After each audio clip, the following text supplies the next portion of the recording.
जपो जल्पः शिल्पं सकलमपि मुद्रा विरचना घतिप्रादक्षिण्या क्रमणमसनात्या हृतिविधिः प्रणामः संवेशा सुखमखिलमात्मार्पणदृशा सपर्या पर्याया तव भवतु యన్మే విలసితం. ఈ శ్లోకంలో శంకరాచార్యుల వారు అమ్మా, భాషా అక్షరాలన్నీ మాతృకా వర్ణాలే కనుక నేను తెలుసో తెలియకో మాట్లాడిన మాటలు నీ స్మరణగా భావించు. నేను వ్రాసిన పిచ్చి గీతలను నీ ముద్రలుగా తీసుకో. నేను ఎటు తిరిగిన వాటిని నీ ప్రదక్షిణాలుగా భావించు.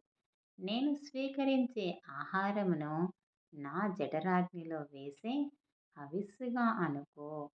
చిన్న పిల్లవాని పనులను తల్లి అలాగే భావిస్తుంది కదా. నేను అసమగ్రంగా చేసే పూజను నీ పూజగానే స్వీకరించు. నా మనస్సులో ఉన్న నీవు నేను ఏమి చేసినా దానిని నీ సేవగానే అనుకో తల్లి.